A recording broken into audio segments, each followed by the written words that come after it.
Yeah, well, thank you very much, everyone, for coming along to this launch event. It's been a few months in the making. Patrick and I think, have met probably every week over the course of the summer since we were notified by EPSRC that funding was actually going to be awarded to establish the network. And obviously, the impact of COVID and lockdown, the first lockdown, meant that we had to start to re-envisage how we might work towards achieving some of the objectives that were in the original proposal and some of those activities. But I think we meeting with Rebecca Cheeseborough last week and discussing with the EPSRC some of the ideas that we've got to try and drive it forward. We've got a bit of a plan that's emerging, and I can't emphasize how much it's going to be important for people to engage with us as we move forward over the course of the next month or so. And really to try and set in stone some of the methods and the ways that we're going to work together to really develop the network. I get the easy job today. Patrick's done a fantastic job in terms of chairing and bringing everybody together.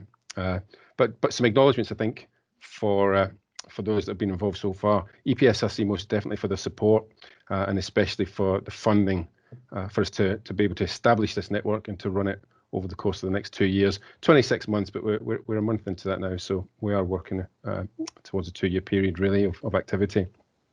In the development of the case for support, we obviously engage with a good number of institutions, including universities, industry, some of those professional bodies. So thanks to those for the provision of those letters of support. They really did help contextualise the need. And allowed us to really show why this network was necessary and for us to move forward with that. Some of those organisations have already committed to become partners, and you've heard from presentations already this morning about them being partners, whether that's dissemination or driving forward particular aspects of the agenda for DFEM, and it's really great that they've offered that support to us as we move forward. I've really got to thank all of the speakers today, particularly Olaf, who will be tucked up nicely in bed now. Maybe he had a beer or so before he did so, but for coming along and giving your time freely today and to talk about your experiences, how you've used the FEM within your particular industry or sector or within your research, and how that might affect, for example, society at large. It's been really excellent. Lots of comments within the chat that we'll try and capture as well and look through and take them forward. Patrick and I have been monitoring the registrations as well through Eventbrite. I think we had 100+ registered. There's probably a few more this morning. Patrick came in as last minute, but I think at the peak we had about 80 or so at any one time within the room. So as Tracy had said when she kicked off this morning, she hadn't expected to see so many within the meeting, and it is great that we've got that many people engaged in the network so far. And long may that continue, and I think that's what we're hoping for will come through the future events. And then finally, from me, is a big thank you to Patrick for pulling all of that input together. Like I say, it has been a long development over the course of the summer months, and Patrick's had some other things he's had to deal with home as a new dad, and these things obviously take priority, but to be able to still focus on pulling together a network like this is fantastic. So thank you, Patrick, for leading the way, and long may that continue as well. Where do we go from here? So the chat within Teams has been excellent. There's lots of discussion in different areas and people engaging and asking questions. And I think really we need to capitalize upon those, seek out those opportunities, really start to develop where the opportunities could continue to build on that pace and build on that enthusiasm, help drive this network forward, define its activities, and really see some successes coming from that. Richard's done a fantastic job just before I spoke about bringing in those other contributors from other complementary and other disciplines that might help us there. So within chemistry, for example, or maths or anything like that, we really do need to bring in the expertise from other complementary areas and again help drive this forward. So it's another play. Patrick's already put these up. We've got 2 workshops coming up soon. The first one tentatively scheduled for the 25th of November, and then straight after that for the 27th of November. Those dates, I say, are tentative based on, I think, just now the critical mass of responses, but they may well change.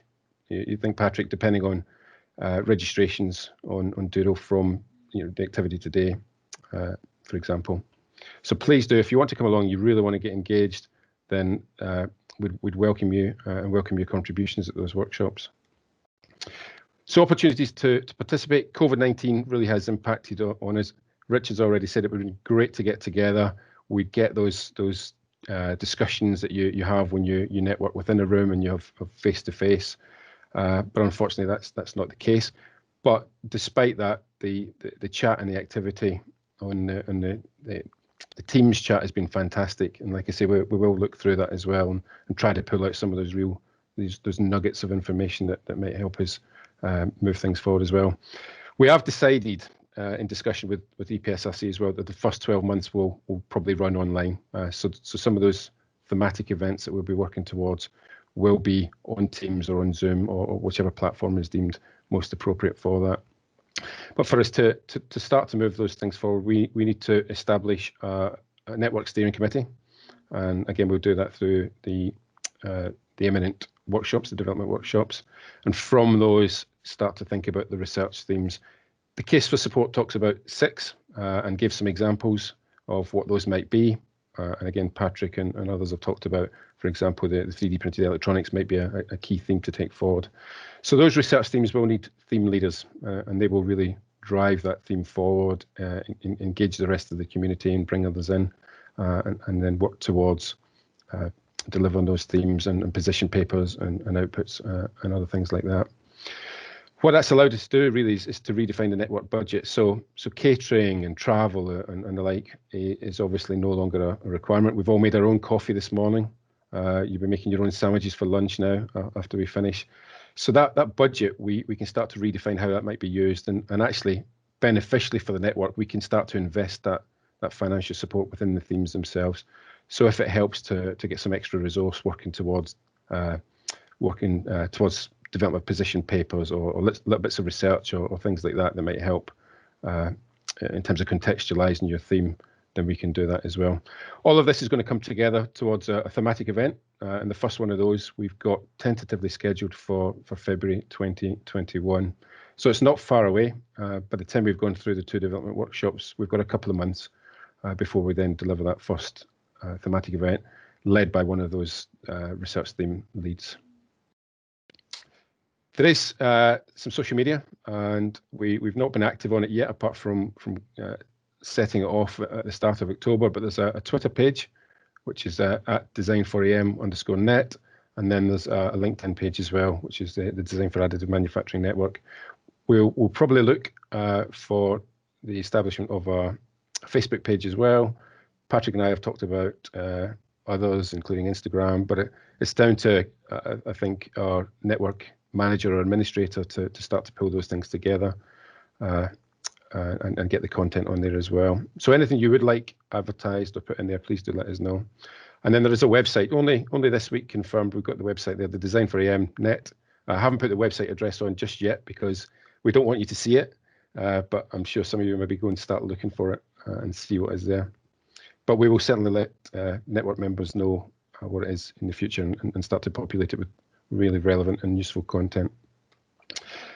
So that just leaves me to say thank you for attending. Normally, an event like this, we would get together and maybe go for some beers or something. That's not going to be possible now. Friday afternoon drinks. But if you do want to hang around, maybe ask some questions or chat with others, I'm sure we can leave the meeting open for a while. Patrick and I might still be around for a little bit as well. So if anybody's got any particular questions they'd like to ask or information that they might find useful before maybe coming to the development workshops, then please do ask. But otherwise, thank you very much again for coming. Have an excellent weekend, and we look forward to hopefully seeing you at some of these development workshops and thematic sessions in the future. Thanks very much.